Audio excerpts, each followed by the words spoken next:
You looked in the mirror this morning, and something felt off. Not wrong, just off. The hair was done. The style was familiar. And yet, that feeling has a name. It means your hairstyle is working against you, quietly every single day, and the gap between what you see and what you want keeps widening without a single obvious reason. Here is what nobody tells you. After 50, the hairstyle that once looked effortlessly elegant can start doing the opposite. Not because your hair changed, because your face did. Your bone structure reads differently in light. Your features need a different kind of framing now. And a cut that was stunning at 40 can add 6 to 8 years to your face at 60 without you ever noticing the shift happening. There is one specific thing in part 3 that I want you to hear before you book your next appointment. A stylist told me it is the single detail most women never question, and the hardest pattern to break once it feels like your look. I researched the worst style and beauty mistakes and youth-boosting fixes for mature women so you get simple, proven transformations that work immediately. Today we are covering 5 outdated hairstyles that are quietly aging you, and the exact cuts to replace them with. By part 2, you are going to want to stop and look in the mirror. I mean it. Part 1 opens with the mistake I see on almost every woman I speak to. Part 2 has a fix so effortless it almost feels unfair that nobody says it plainly. Part 3 holds the one I promised you. Parts 4 and 5 round out the full picture. And Part 5 has a swap that changes how your entire face reads on camera. If you have not already, hit subscribe. I cover this every week. Part 1. The Blunt Jaw Length Bob. There is a version of you that looks 5 years younger than you do right now. Same face. Same hair texture. Different cut. That is not a promise. That is what happens when you stop fighting your bone structure and start working with it. And the blunt jaw length bob, as classic as it feels, as safe as it seems, is one of the most common things working against you right now. Here is the retention booster I always lead with on this one. This is the mistake a friend of mine heard about and called her stylist the same afternoon. She had worn this cut for 11 years. She thought it was hers. It was not hers. It was aging her. The blunt jaw length bob sits at exactly the wrong place on a mature face.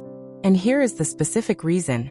It cuts across the jaw at the widest visual point. That horizontal line, sharp, unbroken, heavy, draws the eye straight to the sides of the face instead of upward toward the eyes and cheekbones. Your cheekbones are one of the most beautiful things you carry. This cut hides them and replaces them with width. This one choice is pulling the eye downward, flattening your cheekbones, and adding at least 4 years to how your face reads in any light. Most women do not question the jaw length bob because it feels structured. It feels polished. It feels intentional. And it was once. But here is the thing nobody says. As the face matures and the jawline naturally softens, a blunt horizontal line at that exact point does not create structure. It creates heaviness. There is a reason your face looks different in photographs than you expect, and this is often it. This one is everything. So what do you swap it for? If you are still reaching for a blunt jaw length bob, swap it for a layered cut that falls just past the collarbone. The extra length alone changes how your cheekbone reads in photographs. The layers break up that heavy horizontal line and replace it with soft movement, which reads as youth, vitality, and ease. If you love the idea of a shorter cut, ask for face framing layers that angle forward from the cheekbone rather than cutting straight across the jaw. That one-directional shift lifts the entire face visually. Keep the shape fresh with a trim every 8 weeks.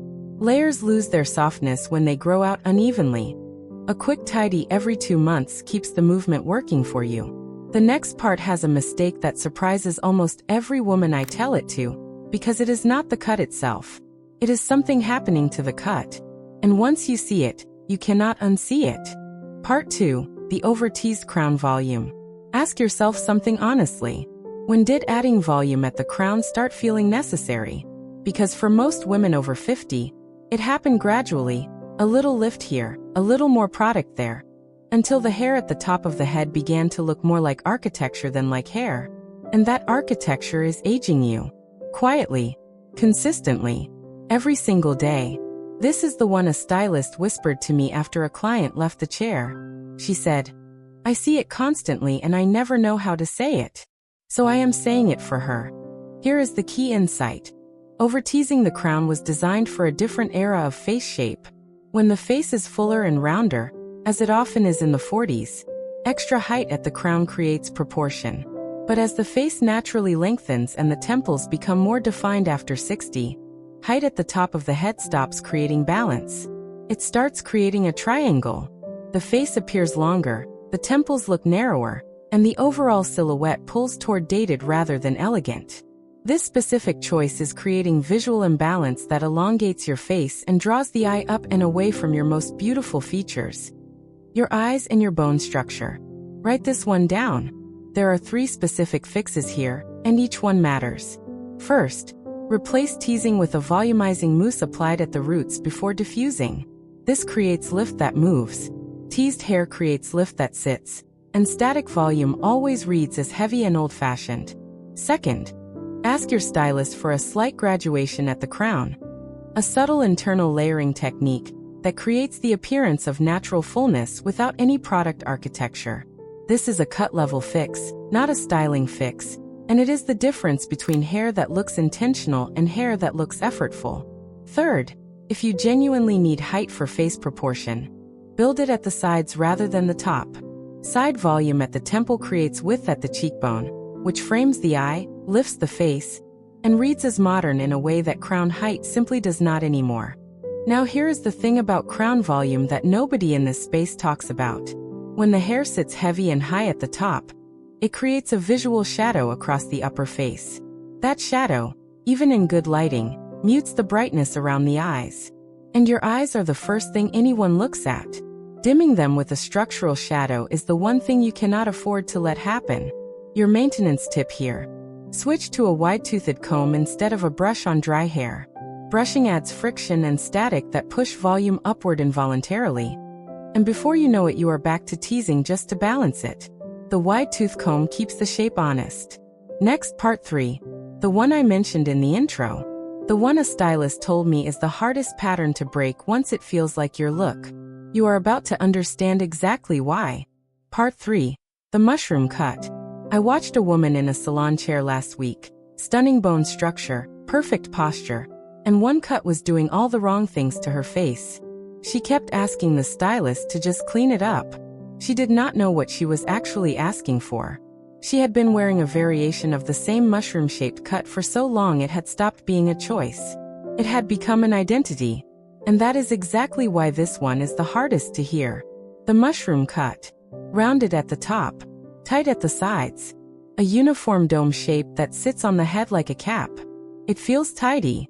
It feels manageable. It is silently one of the most aging cuts a woman over 50 can wear.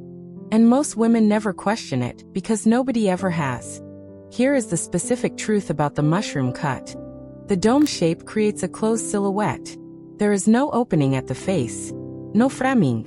The hair curves inward and downward on all sides, which closes the visual frame around the face rather than opening it outward.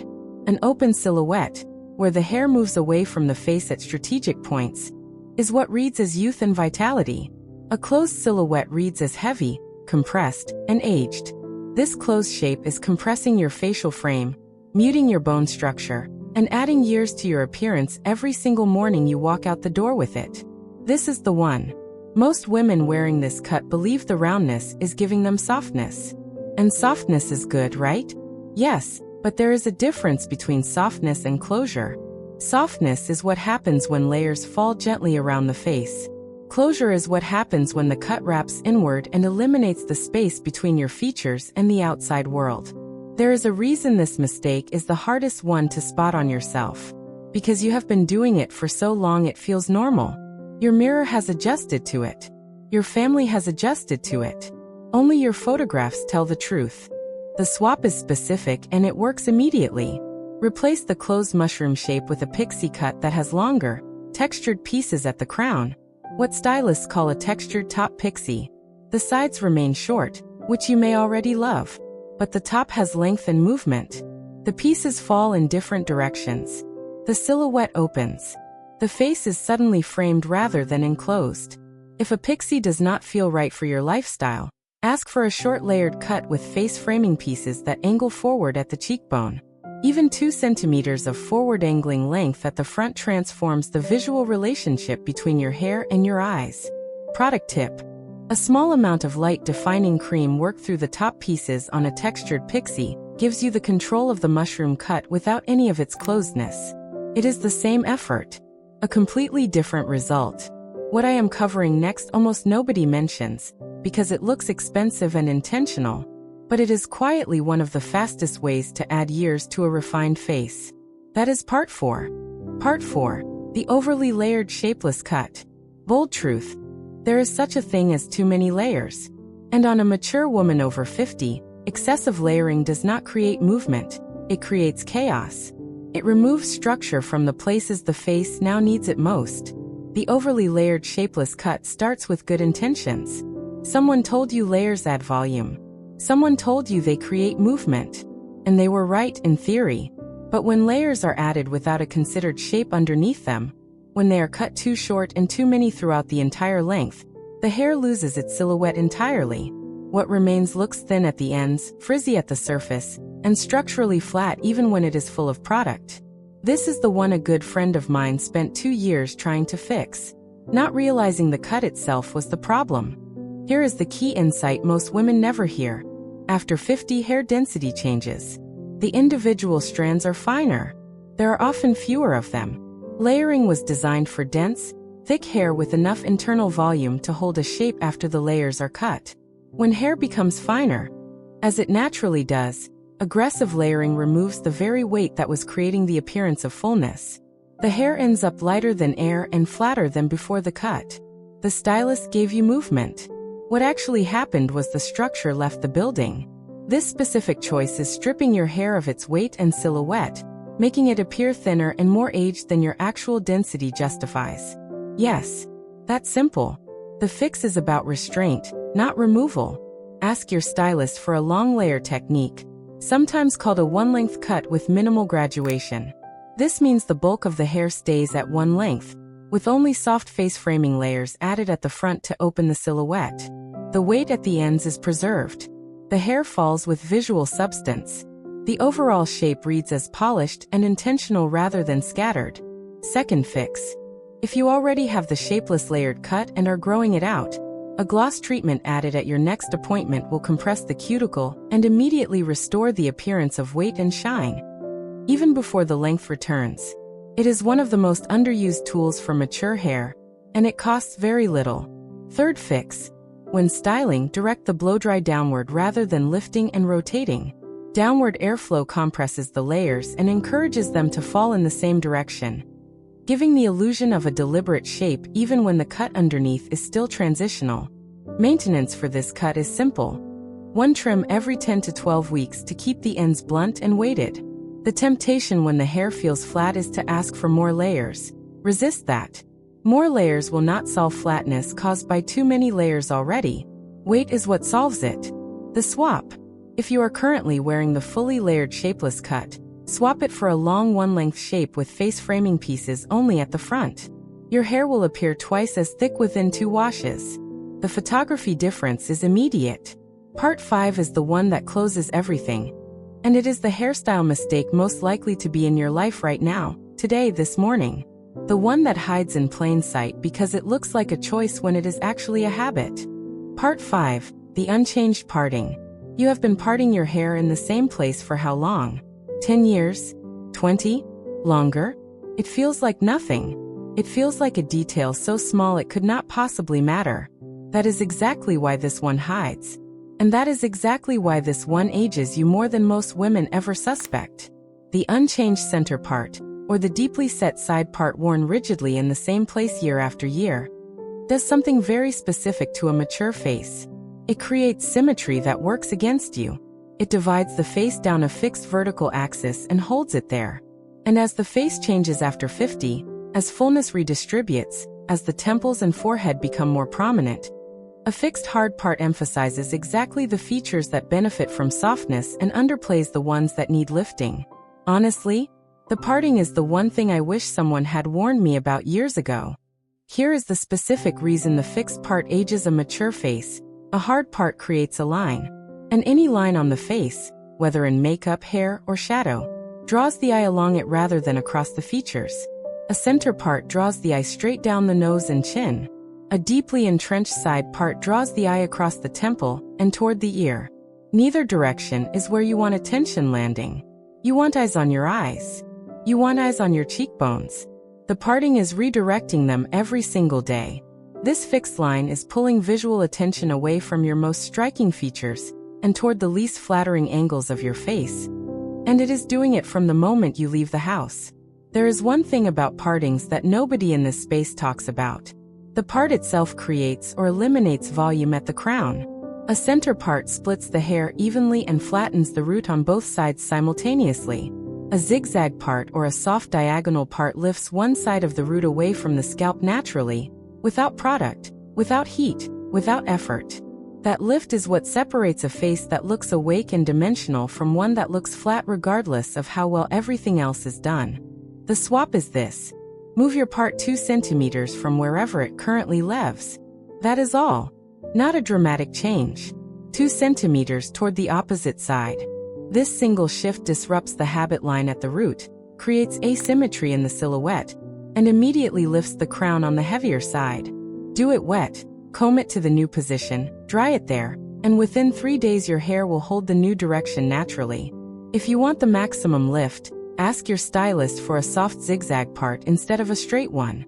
This eliminates the line entirely, scatters the root growth, and creates natural volume without any product. It is the single smallest change with the largest visual return of everything covered in this video. Your maintenance tip: reset the part every wash. The hair will eventually remember the new direction, but in the early weeks, deliberately reinforcing it each time you wet the hair ensures the root growth follows. If you are still parting your hair in the same place you were 10 years ago, change it tonight before bed. Wet your hair, move the part, sleep on it. Tomorrow morning will look different. Not dramatically, but enough that you will notice, and so will everyone else.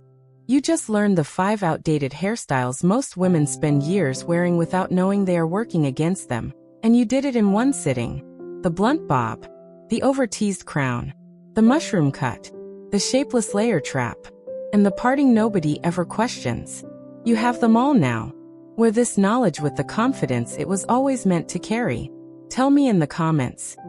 Which of these 5 mistakes were you making without knowing it? I read every single one.